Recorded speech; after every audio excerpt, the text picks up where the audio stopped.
अस्सलाम वालेकुम व्यूअर्स, मैं आपकी मुलाकात करवा रहा हूँ मिस्टर गुलफाम से, जो सिविल इंजीनियर हैं, कंस्ट्रक्शन से रिलेटेड मल्टीपल तरह की सर्विसेज दे रहे हैं। आज का हमारा सेशन है फिनिशिंग। 5 मरला के घर की जो फिनिशिंग है उसकी क्या फेजेज हैं, क्या उनके स्टेप्स हैं, हमें इन्फॉर्मेशन आप जरा दीजिएगा कि 5 मरला में कितनी ईंट इस्तेमाल होती है, कितना सीमेंट इस्तेमाल बैग्स के होते हैं, कितनी रेत, कितना, इस बारे में हमें आप जो बता रहे हैं वो स्क्रीन में चल। जी बिल्कुल ऐसे ही है। अच्छा, इसमें एक मैं आपको रफली गैस एक आइडिया देता हूँ कि एक एस्टिमेटेड मटेरियल की क्वांटिटी। वैसे तो इसके ऊपर प्रॉपर जब ड्राइंग्स बन जाती होती है ना, क्योंकि हर घर की ड्राइंग्स हर घर के डिफरेंट होती हैं, तो मटेरियल्स वेरी करता होता है, तो उसके लिए कॉस्ट एस्टिमेशन होती है। लेकिन मैं जनरल आइडिया दे देता हूँ अपनी ऑडियंस के लिए।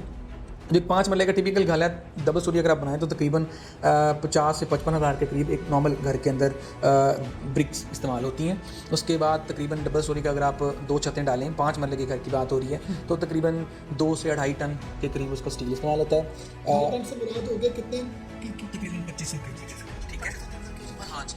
और उसके बाद अगर आप आ जाए सीमेंट बैग्स की अगर बात करें तो सीमेंट की तकरीबन 400 बोरियाँ, 400-450 के करीब बोरियाँ इनफ हो जाती हैं अगर उसको वेस्ट ना किया जाए रिसोर्स।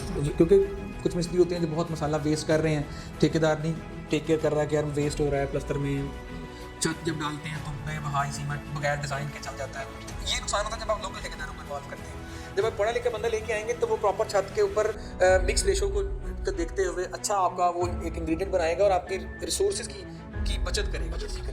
ठीक है, तकरीबन 4 से 5 एवरेज घर के अंदर 5 मरले के ऊपर जो ट्रॉलर हैं बड़े इसके रेत के, वो आपके इस्तेमाल हो जाते हैं। तो ये तकरीबन जो रेत 2 तरह की होती है, कुछ चनाब होती है, हाँ जी होती है। ये इसमें इसको अगर हम सादा अल्फाज में कहें तो ये कुछ मोटी सैंड होती है, कुछ बारीक सैंड होती है। ठीक है, अब ये जनाब जेलम रावी, ये तो हम कहते हैं कि जी बेसिकली क्योंकि ये दरिया के बेड से उठा के लेके आते हो।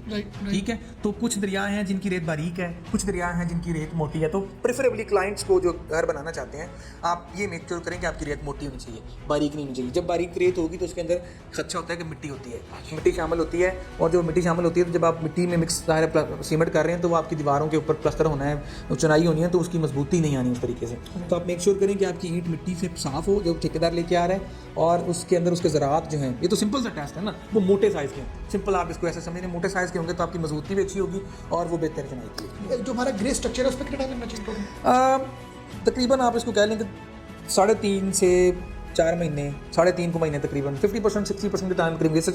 ग्रे पे थोड़ा टाइम इसलिए लगता है कि फाउंडेशन में टाइम लग जाता है, उसकी शटरिंग खुलने में टाइम लगता है। ठीक है, उस पर थोड़ा सा टाइम ज़्यादा लगता है। लेकिन जब आप फिनिश की तरफ आते हैं तो फिनिश में आप चीज़ों को पैरेलल लेके चल सकते हैं। अगर एक तरफ आपकी सीलिंग हो रही है, ठीक है, नीचे फ्लोर पे, ऊपर वाले फ्लोर पे आपकी पत्थर लग रहा है, ठीक है, साथ ही आपकी लकड़ी का काम भी हो रहा है, तो वो पैरेलल मल्टीपल एक्टिविटीज़ चलती रहती हैं। अच्छा, ये बताएं कि नॉर्मली इस चीज़ के ऊपर भी जो मतलब घर बनाने वाला है वो बड़ा परेशान होता है कि मैं लकड़ी का काम ऑन साइट करवाऊँ या मैं बने बनवाए दरवाजे या कारखानों से। ये ज़रा हमें थोड़ा सा गाइड कीजिएगा, फिनिशिंग से रिलेटेड हमें आप एडवाइजेस करें हमारे दोस्त को। हाँ जी, अब जहाँ तक हम ग्रे स्ट्रक्चर से आगे आ गए फिनिश के अंदर, तो आप अब जो फिनिश है ऑब्वियसली, एक तो मैं ये फंडामेंटली अपने ऑडियंस को ये रिकमेंड करूँगा कि आप जब भी कॉन्ट्रैक्ट करें तो आप 2 कॉन्ट्रैक्ट अलग से बनाएं। एक ग्रे स्ट्रक्चर का कॉन्ट्रैक्ट अलग से करें और जो फिनिश का कॉन्ट्रैक्ट है वो अलग से करें। ग्रे स्ट्रक्चर में चूँकि 4-5 चीज़ें जो हमने डिस्कस की हैं, वही सीमेंट, रेत, बजरी, ईंटें, ठीक है, ये बेसिक 5-6 चीज़ें शामिल है, सरिया। लेकिन जो फिनिश है और जो ग्रे स्ट्रक्चर की आइटम्स हैं उनमें वेरिएशन भी कोई ज़्यादा नहीं। सरिया 2-3 तरह का मार्केट में यूजुअली इस्तेमाल होता है, ईंट 2-3 तरह की होती है, रेत 2-3 तरह की होती है बस। लेकिन जो हमारा फिनिश है ना, फिनिश के अंदर variety is extensive, like for example multiple brands, और उसमें रेट का बहुत ज़्यादा डिफरेंस है। तो फिर इसलिए आप इसको इकट्ठे को एग्रीमेंट को ना करें, आप फिनिश का, क्योंकि जो हमारा ग्रे स्ट्रक्चर है उसके अंदर ब्रांड 2-3 ही है, आप उनमें से एक चूज़ कर लेंगे, ठीक है, और वो अगर थोड़ा ऊपर नीचे भी होता है तो वो बहुत ज़्यादा फ़र्क नहीं आएगा कॉस्ट के अंदर। लेकिन जो आपका फिनिश है ना जी, फिनिश के अंदर मटेरियल्स की, ब्रांड्स की अवेलेबिलिटी की वजह से वेरिएशन बहुत ज़्यादा है। जिस तरह से मैं आपको बताऊं कि हमारा एक बाथ सेट है जिसको फिक्सर सेट कहते हैं, अब वो 15,000-20,000 से लोकल ब्रांड का शुरू हो जाता है। ये मास्टर की बात कर? नहीं, लोकल ब्रांड, लोकल वाला, मतलब जो देसी बन रहे हैं, और ये लाख 2-2 लाख 3-3 लाख तक एक सेट वेरी करता है। अब देखने वालों को तो वही चीज़ें हैं कि वही बाथ सेट है, वही टूटी है, वही मुस्लिम शावर है, चीज़ें तो आइटम्स तो वही है, क्वांटिटी तो वही है, लेकिन उनके अंदर ब्रांड का फ़र्क है।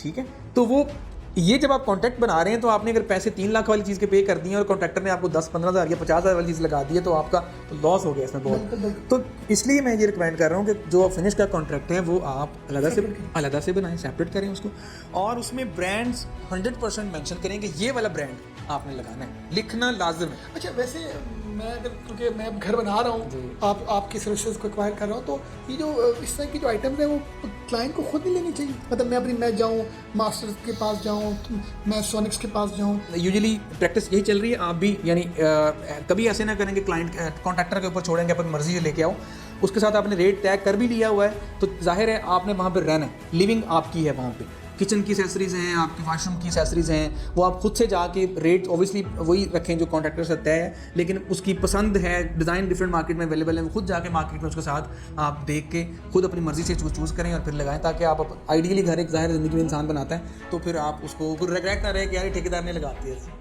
तो इसमें हमें अपनी जो लाइबिलिटी वो खुद में रखनी चाहिए। हाँ, चूजिंग द डिज़ाइन ये हम खुद जाके देख सकते हैं और देखते भी हैं। जो लोग क्यूरियस हैं वो ज़ाहिर घर बना रहे होते हैं, वो मेटिकुलस होते हैं, एक एक चीज़ को जाके देखते हैं, तो अच्छी चीज़ है। अच्छा, ये एक मैंने आपसे फिनिशिंग से रिलेटेड, क्योंकि हमारा सेशन चल रहा है, जी। मुझे बताएं कि इसमें लकड़ी का जो काम होता है, दरवाजे ये वो सारा, ये हमें ऑन साइड करवाना चाहिए या हमें आउटसोर्स करना चाहिए? इसमें ऐसे है कि अगर तो आपने सॉलिड लकड़ी के दरवाज़ों की अगर बात करें तो वो तो ऑन साइड ही बनने चाहिए। सॉलिड? हाँ, सॉलिड यानी वुडन के जो डोर्स हैं, प्लाई के डोर्स होते हैं जो कि इसमें प्लाइयाँ हमारे पास बनी बनाई आती हैं, वो साइड के ऊपर प्लाइयों के दरम्यान में वो रख के उसको प्रेस कर देते हैं और वो दरवाज़ा बन जाता है। तो लेकिन अगर आप सॉलिड दरवाजे बना रहे हैं तो आई वुड हाईली रिकमेंड कि आपके घर की साइड के अंदर काम हो, ताकि आपको नज़र आए कि यार इसमें क्या क्या मटेरियल लग रहा है, उसमें किस क्वालिटी का मटेरियल लग रहा है, तो वो इस प्रेफरेबल के आप उसको। और अगर आप नॉर्मल लकड़ी इस्तेमाल करें तो आप आउटसोर्स ही कर लें, बाहर से कोई नहीं, चूँकि आपने कॉन्ट्रैक्ट किया होता है कॉन्ट्रैक्टर से, तो कॉन्ट्रैक्टर क्या होना चाहिए? जिस तरह मैं अगर सॉलिड यूज़ कर रहा हूँ फिर तो मैं कॉन्ट्रैक्टर से बोलूँगा भाई ऑन साइड मेरे सामने काम करें। जो प्लाई वाले हैं ना जी, वो भी ऑन साइड बन जाते हैं, क्योंकि आपने सिर्फ एक प्रेस चाहिए आपको, वो आपने 2 प्लाइयाँ रखनी है, उनके दरम्यान आपने ग्लू लगा के वो स्ट्रिप्स रखनी है और उसके ऊपर से प्रेस कर देना है, वो भी ऑन साइड बन जाती है। क्योंकि यूजुअली ऐसा होता है कि जो कारपेंटर आपका अलमारियाँ बना रहा होता है ना, आपकी किचन की कैबिनेट्स वगैरह या दूसरी कैबिनेट्स, वही कारपेंटर दरवाज़ों का काम भी कर रहा होता है, क्योंकि कारपेंटर सेम ही होता है तकरीबन। तो चूँकि उसने अपनी सारी औजार तो लेके आने ही होते हैं अलमारियों के लिए, तो वो दरवाजे भी वहाँ बनाए तो वो प्रेफर लगा कि आपको पता हो आपके सामने, क्योंकि स्पेशल उसकी वर्कशॉप पे जाकर तो आपने दरवाजे कभी चेक नहीं करते, आपके घर में आएंगे तो पता होगा कि यार क्या बन रहा है। तो इसके बाद हमारा जो एक इंपॉर्टेंट एक हमारे लिए प्रॉब्लम होता है नॉर्मली हम लोगों को ना, वो पेंट का होता है कि हम जब घर में शिफ्ट होते हैं तो उसके शिफ्ट होने के 2-3 महीने के बाद जो है ना वो पेंट कहीं ना कहीं हमें नज़र आता है कि ख़राब होना शुरू हो गया। तो पेंट हमें कितने गैप से करवाना चाहिए, हमें कॉन्ट्रैक्टर को क्या इंस्ट्रक्शंस देनी चाहिए? अच्छा, इसमें जो पेंट के ख़राब होने की बुनियादी वजह है ना, एक तो वही जो हम पहले डिस्कस किया है कि फ्लोरेसेंस, जब पानी ईंट ने जज़ब किया होता है, सर्दी का मौसम है, अब धूप पड़ेगी, गर्मी आएगी, तो फिर ही वो आपका पानी उसमें से एवेपोरेट होगा। ठीक है, वो आपने ऑलरेडी डिस्कस। ठीक है, तो आपको क्या करना चाहिए कि एक तो प्लास्टरिंग के वक्त आप मेक श्योर करें कि आपकी जो पानी की तराई जिसको हम कहते हैं वो उतनी हो जितनी रिक्वायर्ड है, एक्स्ट्रा ऐसे अंदर पानी न लगाएं। ठीक है, सर्दियों के मौसम में तो पानी की वैसे बहुत कम ज़रूरत होती है, क्योंकि एक दफ़ा आपने इनको तर कर दिया तो दोबारा इतनी ज़रूरत नहीं होती। तो जब आप पेंट करें तो थोड़ा उसको वक्फा दें, ताकि पानी उसमें से, पानी मेन चीज़ है, अगर पानी नहीं निकालेंगे तो वो पानी ने निकलना तो है, जैसे गर्मी आएगी ज़ाहिर है एवेपोरेट होना है, उसमें सिंपल साइंटिफिक फिनोमेना है, उसने बाहर निकलना है। तो अगर आपने उसके ऊपर नाइपॉन का या हाई कोई क्वालिटी का पेंट लगा दिया हुआ तो उसने तो नहीं रहम करना, पानी ने तो निकलना है। जब पानी निकलेगा तो पेंट आपको ख़राब करेगा। तो सिर्फ इसमें फार्मूला यही है कि आप तो मेक श्योर करें कि दीवारें आपकी ड्राई हैं, थोड़ा गैप खुश्क हो गई, गैप के साथ। हाँ, गैप जितना भी चाहिए खुश्क हो गई हैं दीवारें आपकी, फिर आप पेंट। अच्छा, फिनिशिंग में और कौन कौन सी चीज़ें हैं जो हमने डिस्कस की हैं अदर देन दैट? फिनिशिंग के अंदर आपकी फ्लोरिंग आ जाती है जी, टाइल पत्थर आपकी इसमें शामिल है। उसके बाद आपका लकड़ी का हमने काम डिस्कस किया, कारपेंटर दरवाजे आपकी किचन की अलमीराज हैं, जब कैबिनेट्स हैं, बाकी वो चीज़ें आ जाती हैं। उसके बाद आपका जो मोस्ट इंपॉर्टेंट है, जो फ्रंट का एक्सटीरियर का आपका एलिवेशन, जो हमने शुरू में डिज़ाइन करवाया, बिल्कुल ठीक है। अब आपने उसके अकॉर्डिंग मटेरियल्स को चूज़ करना होता है कि जी हमने यही वाले मटेरियल्स लगवाने हैं, वो एक उसका फिनिश का पार्ट है। उसके बाद आपकी चले जाएँ दरवाज़ों के ऊपर पेंट जो है वो जिसको पॉलिश हम बोलते हैं, वो फिनिश का पार्ट है। दरवाज़ों मतलब कंप्लीट घर के ऊपर सीलिंग कर लें, सीलिंग के ऊपर आपके डिज़ाइन वगैरह हैं वो हैं पार्ट। उसके बाद आपकी इलेक्ट्रिफिकेशन आ जाती है, इलेक्ट्रिकल का आप काम शुरू कर लें, तो उसमें लाइटिंग्स हैं, उसमें आपकी वायरिंग का काम है, ये सारा भी फिनिशिंग में शामिल है। तो ये सारी चीज़ें। अच्छा, मुझे ये एडवाइस करें कि घर बनाना किस मौसम में चाहिए, कौन सा आइडियल मंथ है? क्योंकि नॉर्मली लोग सर्दियों में शुरू करते हैं, कुछ गर्मियों में, कुछ बरसात में, तो ये हमें कोई ऐसा अपना एक्सपीरियंस बताएं। जी, जहाँ तक इसमें मेरा इंजीनियरिंग का नॉलेज है, हमें कभी किताबों में ये नहीं पढ़ाया गया कि कोई आइडियल मौसम है। कंस्ट्रक्शन ऑलवेज चलती है, ठीक है। कंस्ट्रक्शन में वो कोई ऐसी कोई रिस्ट्रिक्शन नहीं है कि आप इस मौसम में कर सकते हैं, इसमें नहीं कर सकते। लेकिन यूजुअली जो आपका थोड़ा ह्यूमिड मौसम होता है, जिसको हम सर्दियों का मौसम कहते हैं, उसमें आपकी कंस्ट्रक्शन थोड़ी सी बेहतर होती है। वो क्यों होती है कि उसमें हमारे जो ठेकेदार हजरात हैं माशाल्लाह, चूँकि पढ़े लिखे तो होते नहीं हैं, तो यूजुअली ठेकेदारों की बात कर रहा हूँ, वो क्या करते हैं, तराइयाँ शराइयाँ भी इतना उनको केयर नहीं करते। शटरिंग लेंटर की जो है वो 4-5 दिन 6 दिन बाद वो उतार देते हैं, ठीक है, गर्मियों के अंदर। तो आप सर्दियों की बात कर रहे हैं? हाँ सर, मैं वही कह रहा हूँ, उनकी प्रैक्टिस है कि उन्होंने उतार देनी है 6-7 दिन बाद, वो सर्दियों गर्मियों का उनको कम ही वो होती है। अच्छा, तो सर्दियों में आपको फ़ायदा ये होता है एक तो कि आपकी तराई जो है ना, वो क्योंकि मौसम ह्यूमिड होता है, पानी आपको बहुत ज़्यादा एवेपोरेट नहीं कर रहा होता, तो आपको तराई की इतनी ज़रूरत नहीं पड़ती, ठीक है।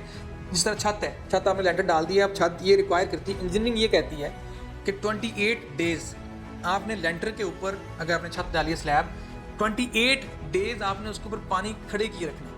28 डेज। नॉर्मली तो हफ्ते में लोग उसको खोल देते हैं। अब देख रहे हैं, ये बात आपको ठेकेदार को पता ही नहीं है ना, कोई बंदा आपको बताएगा तब उसको पता होगा। आप किसी भी मतलब जो बंदा क्वालिफाइड है उससे पूछे, 28 डेज मिनिमम, ये मिनिमम है, ठीक है। जिन 28 डेज में कंक्रीट जो है वो अपनी 80% के करीब स्ट्रेंथ अचीव कर लेती है, तो तब हम शटरिंग को रिमूव करते होते हैं। लेकिन ये तो हफ्ते बाद ही कर देते हैं, मैक्सिमम 10 दिन बाद कर देंगे, ठीक है। तो फिर उस सूरत में हम क्या करते हैं कि तराई को आप अच्छे से अच्छा रखें। सर्दियों में ये होता है कि तराई हमें, क्योंकि मौसम थोड़ा सर्द होता है, तो बहुत ज़्यादा पानी एवेपोरेट नहीं हो रहा होता, तो वो तराई अच्छी मिल जाती है। तो सर्दियों के जो घर बने हुए हैं वो यूजुअली मजबूत होते हैं गर्मियों के घर बने होने के निस्बत, क्योंकि हम तराई कम करते हैं। वरना मैं ये नहीं कहता कि गर्मियों में घर कमज़ोर बनते हैं, क्योंकि हम तराई नहीं करते। अगर हम तराई अच्छी करें तो घर अच्छा बनेगा। बिल्कुल ठीक। तो क्या मैसेज जो घर बनाना चाह रहे हैं तो कोई है? जी, इसमें फाइनली हम इसको कंक्लूड करते हैं। जो मेरा एक फाइनल मैसेज है वो घर बनाने वालों को यही है कि हर बंदे का जिस तरह ख्वाब है, घर एक बंदे के साथ घर के इमोशंस जुड़े होते हैं। जी, बंदा ये सिर्फ it's not about some materials and you are spending some money,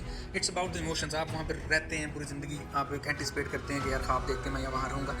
तो आप हमेशा जब आप घर बना रहे हैं तो आप क्वालिटी को प्रेफर करें दैन चीप मटेरियल और चीप कॉन्ट्रैक्टर या मतलब सस्ती चीज़ों पे जाने के बजाय आप क्वालिटी की तरफ जाएं, और क्वालिटी वो लें जो कि मतलब एक हमारी इंजीनियरिंग या डिज़ाइन हमें रिक्वायर करता है। स्टील, जिस तरह से हम एग्जांपल इसमें काउंट कर देता हूँ कि लोग प्रेफर करते हैं कि घर की छत का सरिया ठेकेदार थोड़ा सा कम कर, ठेकेदार तो अपने हिसाब से डाल देता है ना, तो आप मेक श्योर करें कि आप जो रिक्वायर्ड स्टील है सरिया बीमों के अंदर आपकी छतों के ऊपर वो डालें, क्योंकि अर्थक्वेक्स वगैरह आते हैं और 100 तरह की चीज़ें होती हैं, तो वो जो हमारा 2-4 लाख रुपये हम रुपये बचाते हैं, खुदा ना खास्ता कल को हमारे नुकसान भी हो जाता है, ज़िंदगियों के नुकसान भी हो जाते हैं। तो आप ये मेक श्योर करें कि आप अपने जो क्वालिटी है उसको प्रेफर करें, देन आप जो थोड़े बहुत उसमें पैसे बचाने की बजाय। तो ये मेरा एक मतलब जनरल सा एक मैसेज है हमारी ऑडियंस बड़ा अच्छा मैसेज है, क्योंकि घड़ी गाड़ी बंदा फिर चेंज कर लेता है, लेता है, घर बार बार चेंज ये नहीं होता है। फिर आपने देखा। Thank you very much.